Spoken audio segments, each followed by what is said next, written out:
business. No. If the competition's too tough, get out of the advertising profession. You aren't even in the advertising profession. And if I weren't a lady, I'd tell you what profession you are in. Tell me anyway. Well, let me put it this way. I don't use sex to land an account. But did you find the character of the career woman? Did you find that a sympathetic thing to be playing? That's what I am. Well, I'm not working very much now, but that's what I was all my life. I wanted to be a homemaker. I didn't think about having a career when I was a little girl. I wanted to get married and have children, and I wanted my husband to be the man of the family. I'm very old-fashioned that way, and it didn't work. I became, the breadwinner. You're Mrs. Jerry Webster. Now stop that. You're my wife. Some girls just aren't ready for marriage. By this stage, Doris Day and Rock Hudson were, together, the most popular stars in the firmament, with Golden Globe Awards for both of them in 1962.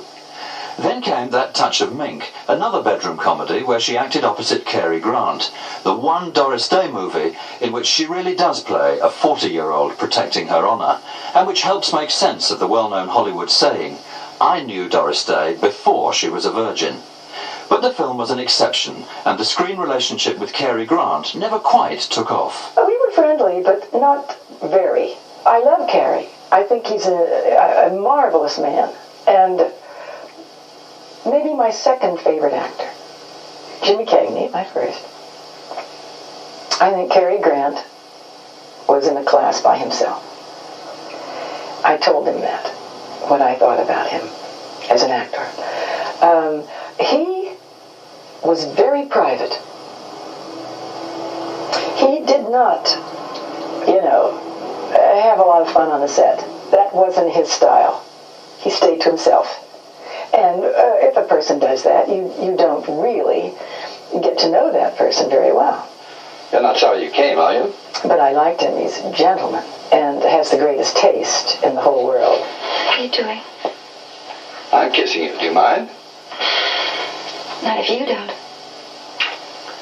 Now relax. I'll keep you informed of my every move. You have a beautiful back. My mother always made me sit up straight. I'm grateful to your mother. And such attractive shoulders. Swimming was compulsory at high school.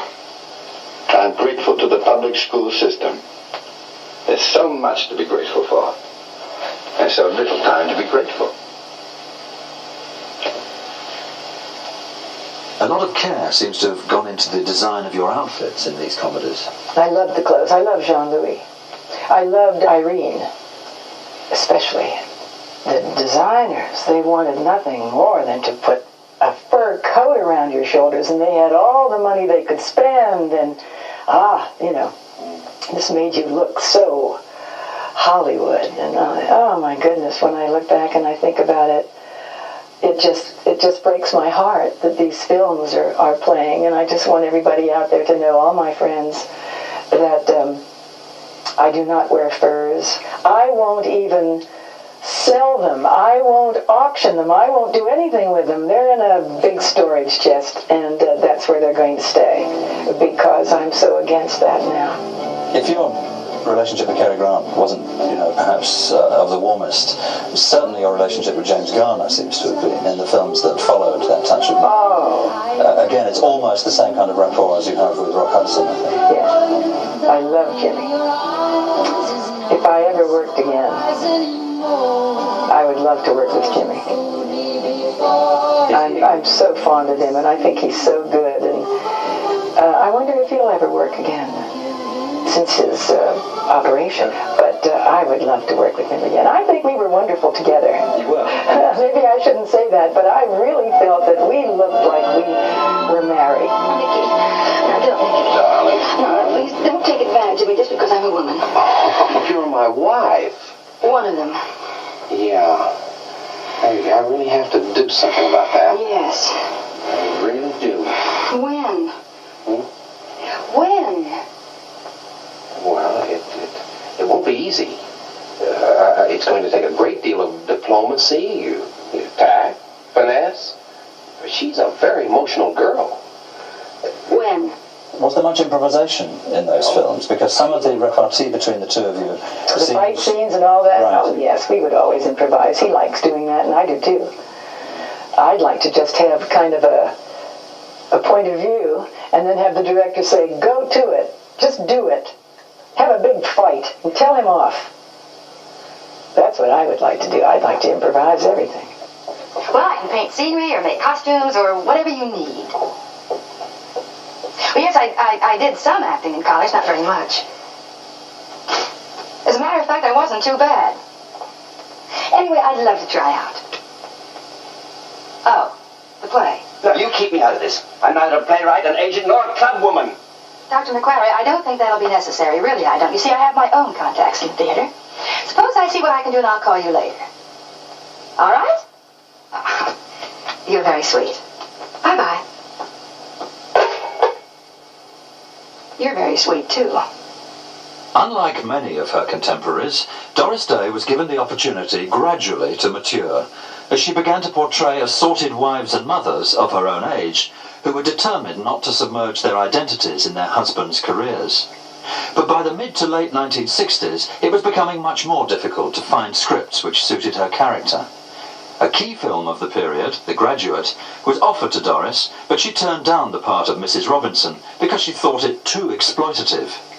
Instead, she was committed by her producer husband, Marty Melcher, to projects like Caprice and The Ballad of Josie, which she never believed in, with one exception. I'll tell you what I did like, and I did enjoy doing, is with Six You Get Egg Roll. I had a great time on that. The last movie. And Marty was the sole producer on that, and I think he did a marvelous job. And I've wanted him all through the years to do things on his own. I said, you don't need anyone else. You don't need another producer. But let the two of us do it. Oh, he was always afraid. But with Six You Get Egg Roll, he decided to step out and do it, and that was his last film. Marty Melcher's death in 1968 left Doris Day with enormous financial problems and effectively put an end to her film career, since he'd committed her, long-term, to the Doris Day television show. This was networked for 5 years and gave her a very popular platform to put over some of the things she felt strongly about. Doris was also seen to be outdoorsy and wholesome in the occasional TV advertisement, like this one, directed by Nicholas Roeg for British television. When Doris Day sits down to breakfast, there's margarine on the table. And she likes... But in the late 1970s, following her unsuccessful fourth marriage, she left Beverly Hills to devote herself full-time to the welfare of animals, and especially pet animals. Already a member of various humane associations, she started her own pet foundation. We rent space in a very good kennel. And if we find a dog on the street and it's homeless, we take it in. And we never put a dog down unless it's very ill. We keep them as long as we have to. And I have wonderful foster homes in Los Angeles, about 14 or 15 now. We come across many, many old dogs. And I say they have a right to live out their lives, because their lives aren't that long anyway. So they go into the foster homes. And simultaneously, that being the West Coast side of your operation, there's also the Animal League in Washington. Well, that's legislation. Lobbying. Yes, we're trying to change all the bad laws and make some new ones. I talked with President Reagan a long time about this, and I said to him, why isn't it mandatory that all the animals should be spayed or neutered to stop this population? I said, just thousands and thousands and thousands of animals are euthanized every day. And he said, it has to be a state law. And how do you go about doing that, Christopher? It's so hard. You're talking about strays, are you? I'm talking about pets in general. All my pets are spayed or neutered.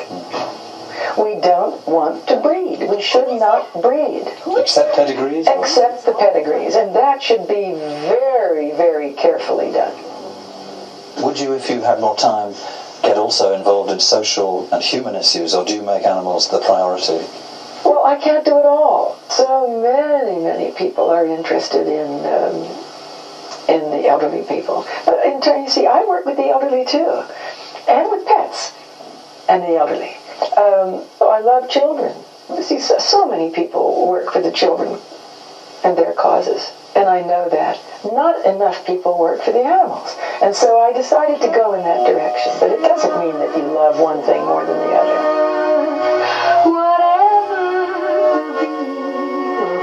I suppose your best loved songs was Que Sera Sera, and you've often said that the words of that song are actually your philosophy of life.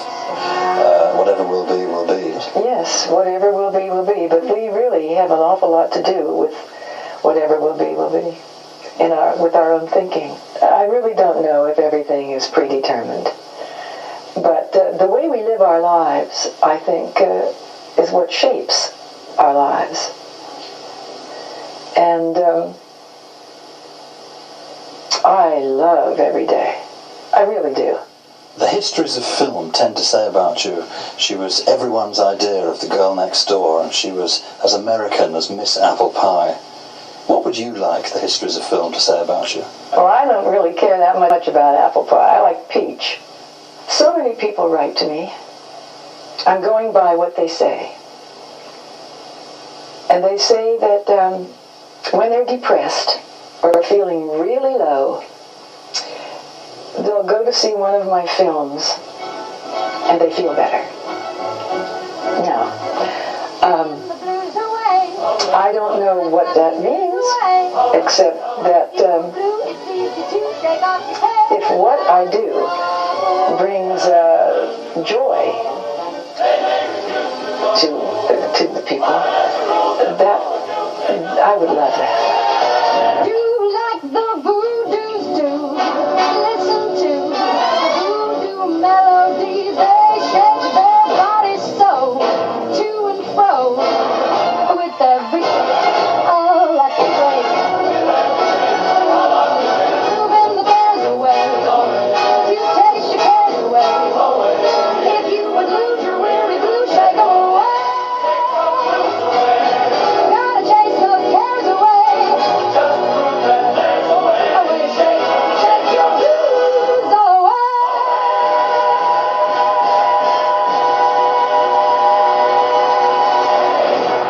Can I say goodbye to everybody? Now I'm all teary.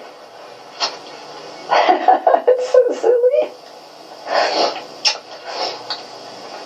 I really love them.